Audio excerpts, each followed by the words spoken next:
భోలా శంకరుడు బలరాం నాయక్ త్వరలోనే కొమరం భీం ఏకలవ్య సేవాలాల్ కార్పొరేషన్లు మహబూబాబాద్ ఎంపీగా గెలిచిన కోరిక బలరాం నాయక్ సన్మాన సభకు ముఖ్య అతిథిగా హాజరై బలరాం నాయక్ని ఘనంగా సన్మానించిన రాష్ట్ర పంచాయతీరాజ్ గ్రామీణాభివృద్ధి శిశు సంక్షేమ శాఖ మంత్రి డాక్టర్ ధనసరి అనసూయ సీతక్క. ఏదో ఒక పని చేసుకుంటూ లైవ్ లో ఉంటారు, వాళ్ళు యాక్టివ్ ఉన్నారనుకో, వాళ్ళకి పేపర్ కమ్యూనికేషన్ ఉంటుంది, టీవీలో ఉంటుంది, సిటీలో ఉంటే తెలుసు. ఇప్పుడు ఎక్కడో అడవిలో ఉంటుంది, లేదా తండాలు ఎక్కడో మార్పులు, వాళ్ళకి పేపర్ ఉండదు, లేకుంటే టీవీ చూడదు, లేకుంటే అసలు నోటిఫికేషన్ ఏమొస్తుందో తెలియదు, జనరల్ నాలెడ్జ్ ఉంటుంది, ఎగ్జామ్ పోతే ఏ ప్రాయంలో తెలియదు, ఇవన్నీ ఉంటాయి.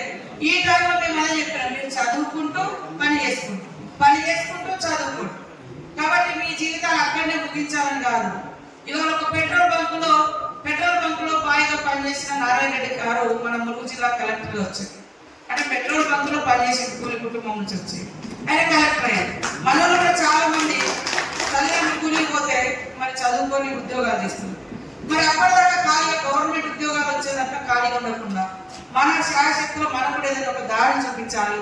ఇంకా మీరందరూ కూడా మన ప్రాంతాలకు ఎలాంటి వనరులు ఉన్నాయి, వాటిని ఎంత సద్వినియోగం చేసుకోవాలి, ఏం చేయాలనే ఐడియాతో కూడా మాకు తప్పకుండా సలహా ఇవ్వండి. మేమందరం ఇక్కడ మీ యొక్క ఆలోచనలు, మీ యొక్క సాధక బాధలు, మీ సమస్యలు ఖచ్చితంగా పరిష్కరించడం కోసం మా వంతుగా తీవ్రంగా ప్రయత్నం చేస్తాం, కృషి చేస్తాం, పరిష్కరిస్తామని కూడా ఈ సందర్భంగా తెలియజేస్తా ఉన్నాం.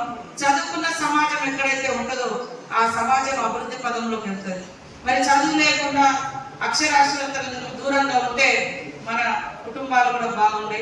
ఈ రోజు మీరు మా మీద మరి గతంలో కూడా మమ్మల్ని అందరినీ సన్మానం కోసం పిలిచిరు. పాపం మేము అనుకోకుండా నేను ఎక్కడో పోయినా అన్న ఎక్కడో పోయినా అక్కడ. కానీ ఇది ఫుల్ ఫ్లెడ్జ్డ్ వరంగల్ జిల్లా ఎస్టీ ప్రతినిధుల బృందమే. ఆ రోజు బలరామన్న లేదు కాబట్టి అందుకనే మిస్ అయినామేమో. ఈ రోజు అందరం అంటే ఆ రోజు ఆయన ఎన్నిక కాలే, పాప ఉద్యోగులు అందరూ ఇక్కడ పెట్టింది, వరంగల్లో పెట్టి మమ్మల్ని అనువాసిస్తామంటే కూడా మమ్మల్ని కూడా అక్కడికి రాని అనేటువంటి పరిస్థితి. అందుకోసం ఇప్పుడు అట్లా కాదు, ఖచ్చితంగా ఉద్యోగ ఉపాధి అవకాశాలు కల్పించాలని అక్కడ రాహుల్ గాంధీ గారి సంకల్పం, ఇక్కడ రేవంత్ రెడ్డి గారి యొక్క సంకల్పం. ఇప్పుడున్నటువంటి పరిస్థితులలో మరి ఒక్కొక్కటి అమలు చేస్తా ఉన్నారు.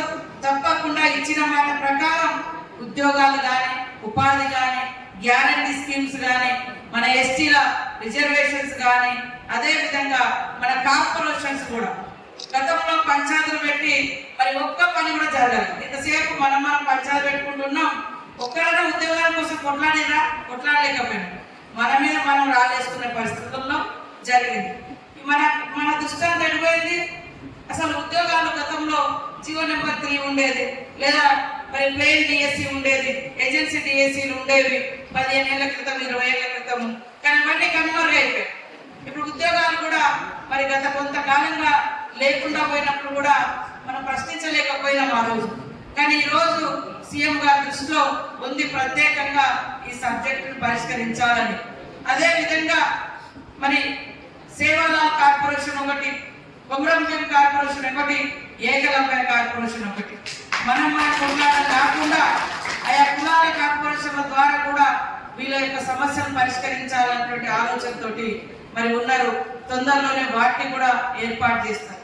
గతంలో మనకుండేటువంటి ఐటీడీఏలు అన్ని కూడా నిర్వీర్యం చేయబడ్డాయి. ఐటీడీఏలు అవసరం లేదనే కాన్సెప్ట్ తీసుకొచ్చారు. కానీ ఐటీడీఏలు ఉండడం మూలంగా ఒక స్పెషల్ డెవలప్మెంట్ అంటే ఏజెన్సీలో కానీ, ఇటు ప్లేన్ ఏరియాలో కానీ కొంత స్పెషల్ అలొకేషన్స్ జరుగుతాయి. సెంట్రల్ నుంచి కూడా ఒక ప్రత్యేకమైనటువంటి ఫండ్ ఉంటుంది. దానికి వస్తే మనం అందరం ఖర్చు పెట్టుకొని కొంత డెవలప్ అవుతుంది. కాబట్టి బలరామన్నకు మేము ఒకటే చెప్పారు, నువ్వు మాకు గ్రౌండ్లో ఏం పని చేయకు, మేము మళ్ళీ గెలిపించుకుంటాం. కానీ ఢిల్లీ నుంచి వచ్చేది అన్ని కూడా ట్రైబల్స్ కోసం, ట్రైబల్ శాఖ కోసం ఏ ఒక్కరిని కూడా కూడగొట్టకుండా ప్రతిదీ కూడా తీసుకొచ్చి మన ఇక్కడటువంటి గ్రామాలను, తండాలు కానీ, గూడాలు కానీ, గ్రామాలు కానీ డెవలప్మెంట్ చేయడం కోసం నువ్వు అక్కడి నుంచి కృషి చేయి, మేము ఇక్కడి నుంచి కృషి చేస్తాం. అంతిమంగా వెనుకబడ్డ సమాజం, ట్రైబల్ సమాజాన్ని అభివృద్ధి పదంలోకి తీసుకురావాలన్నటువంటి లక్ష్యంతో మేమున్నాం. కాబట్టి ఈరోజు చదువుకున్న యువత మీరు